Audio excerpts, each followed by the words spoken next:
Welcome to MindUnlocked Secrets. If you've ever felt more like a lone wolf than a typical human, especially as an INFJ, this video is for you. Before we dive deep into this topic, please support the channel by liking this video, subscribing, and sharing it with someone who might relate. Your engagement helps this content reach other INFJs who need to hear it. Why INFJs might be more wolf than human. Not in a literal sense, of course, but in the way they move through the world emotionally, mentally, and spiritually. For many INFJs, the metaphor of the wolf captures something words often fail to describe. There's a sense of being on the outskirts of the crowd, observing more than participating, sensing hidden dynamics, and feeling a deep pull toward authenticity, loyalty, and purpose. Wolves are not just loners.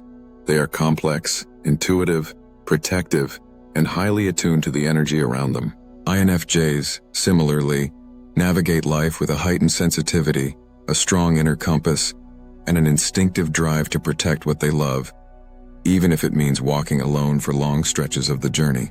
The INFJ's wolf energy starts with their inner world. On the surface, they may appear calm, quiet, and even gentle. Inside, however, there is a powerful storm of thoughts, intuitions, and emotions, constantly scanning for meaning. A wolf can stand still in a forest, ears tuned, eyes focused, reading every movement in the environment. In the same way, an INFJ can sit silently in a room and understand tensions, motives, and unspoken feelings that others miss.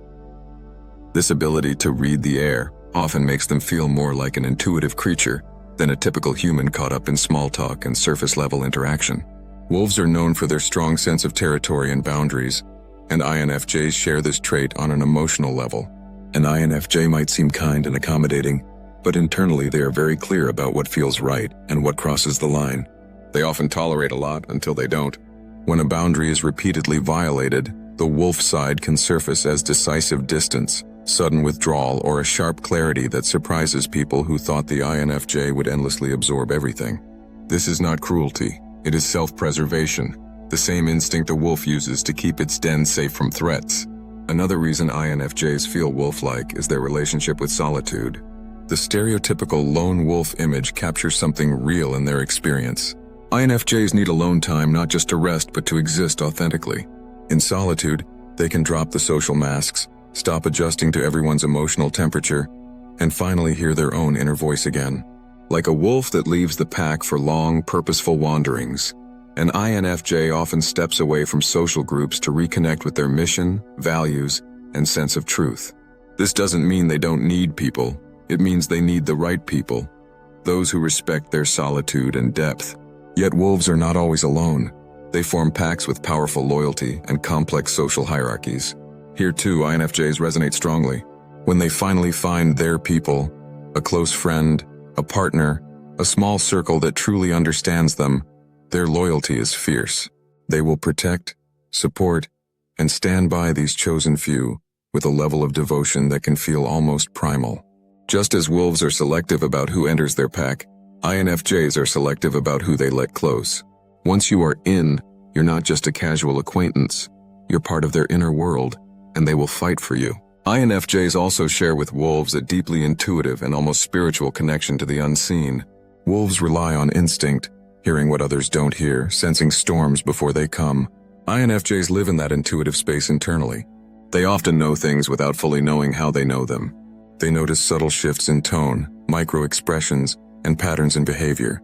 Sometimes this makes them feel alien, as if they're playing a different game than everyone else. This intuitive perception allows them to guide others, offer insight, and often predict emotional outcomes long before they unfold. Another wolf-like trait in INFJs is their resistance to being controlled or micromanaged. Just as a wild wolf bristles at confinement, an INFJ feels stifled when someone tries to dictate their every move, emotion, or life choice. They need autonomy over their inner world and their path. They may comply on the surface for a while, but internally, they are quietly mapping an exit route from any situation that crushes their freedom, ethics, or sense of self.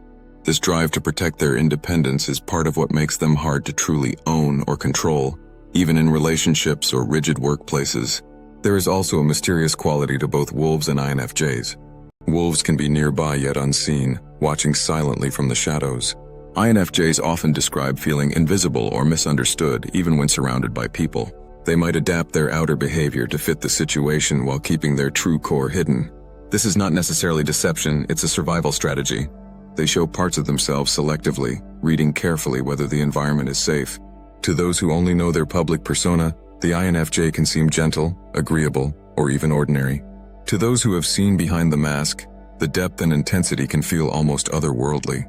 Emotionally, INFJs can also be as intense as a wolf in pursuit or protection mode. They feel love, pain, injustice, and beauty with high sensitivity. This depth of feeling can lead to powerful inner conflicts, wanting to save the world but needing to retreat, craving connection but fearing betrayal, longing for peace but being magnetized to emotional storms. Like a wolf pacing at the edge of the forest, INFJs often live at the border between involvement and withdrawal, always scanning for what is safe, true, and meaningful. At the same time, INFJs are not just lone wolves. They also carry the wisdom of the elder wolf, the one who knows when to stand still, when to move, when to lead, and when to rest. They often act as guides, counselors, or quiet leaders, offering perspective and comfort to those around them. Their wolf-like presence can calm a chaotic emotional field, simply because they see beyond the immediate drama into the deeper patterns. This is why people often feel seen or understood in their presence, even if the INFJ doesn't say much. Ultimately, saying INFJs might be more wolf than human is a way of honoring how different their inner experience can feel. It captures their independence, intuition, loyalty, sensitivity, and need for both solitude and deep belonging. It acknowledges that their path may not look like everyone else's, and that this is not a flaw, but a feature. The world needs people who sense danger early, who value truth over convenience, and who protect what is sacred. The INFJ in this sense walks the line between the human crowd and the wild unknown, bringing insight from one side to the other. If this video helped you understand your INFJ wolf side a little better, or made you feel less alone in your experience, please support MindUnlocked Secrets by liking this video, subscribing to the channel, and sharing it with someone who might relate. Your engagement helps this community grow and tells the algorithm that this kind of deep, reflective content matters. Thank you for watching, and remember, there is nothing wrong with being a wolf in a world that often expects you to behave like a tame pet. Your instincts, depth, and quiet strength are exactly what make you extraordinary.